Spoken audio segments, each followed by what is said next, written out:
ഇപ്പോൾ കുറേ ദിവസമായി കേട്ടോ മീൻ കഴിച്ചിട്ട്. ഇപ്പോൾ ചേട്ടന് സമയമില്ലാത്തത് കൊണ്ട് വാങ്ങാൻ പോകാനും പറ്റാറില്ല. അടുത്തായിരുന്നെങ്കിൽ ഞാൻ പോയി വാങ്ങിച്ചേനെ. ഇതിപ്പോൾ കുറച്ച് ദൂരം ഉണ്ട് കേട്ടോ. അപ്പോൾ വണ്ടി പഠിച്ചിട്ട് വരുന്ന വഴിക്ക് ഞാൻ കുറച്ച് ചിക്കൻ വാങ്ങിച്ചിട്ട് വന്നിട്ടുണ്ടായിരുന്നേ. സാധാരണ ഈ ചിക്കൻ വാങ്ങിക്കുമ്പോഴേ എപ്പോഴും വിചാരിക്കും പല വെറൈറ്റി ഉണ്ടാക്കി നോക്കണമെന്ന്. പിന്നെ ആ സമയമാകുമ്പം എന്നും ഉണ്ടാക്കുന്ന രീതിക്ക് തന്നെ അങ്ങ് ഉണ്ടാക്കും കേട്ടോ.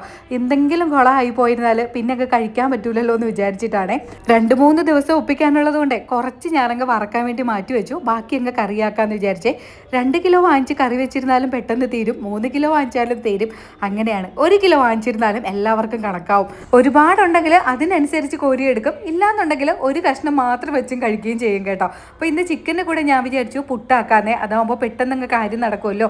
സാധാരണ ഞാൻ ഈ ചിക്കൻ കറി വെക്കുമ്പോഴേ മുളക് പൊടിയും മല്ലിപ്പൊടിയൊക്കെ ഒന്ന് വറുത്തിട്ടാണ് ഇടുന്നത്. അപ്പോൾ കുറച്ചുകൂടി ഒരു കളറ് കിട്ടും കേട്ടോ. ഇന്ന് പിന്നെ ഞാൻ അതിന് നിന്നില്ല, അങ്ങ് അല്ലാതെ തന്നെ ഇതിലോട്ട് ഇടാമെന്ന് വിചാരിച്ചു.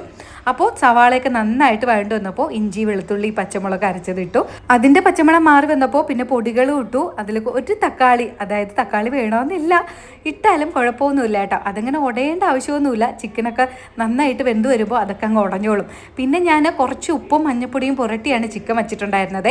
അതും കൂടി ഇട്ട് ഒന്ന് അടച്ച് വെച്ച് ഒന്ന് ആവി കയറി കഴിയുമ്പോൾ വീണ്ടും അതിൽ മസാലയും ഉപ്പും കൂടി ഇട്ടിട്ട് കുറച്ച് ചൂടുവെള്ളം കൂടി ഒഴിച്ചിട്ടുണ്ട്. ഇതിവിടെ തികയൂല കേട്ടോ. ഇവിടെ ആണെങ്കിൽ പുട്ടൊക്കെ കഴിക്കുമ്പോഴായിരുന്നാലും കപ്പ ഉണ്ടെങ്കിലും ചിക്കന് കറി വേണം കേട്ടോ.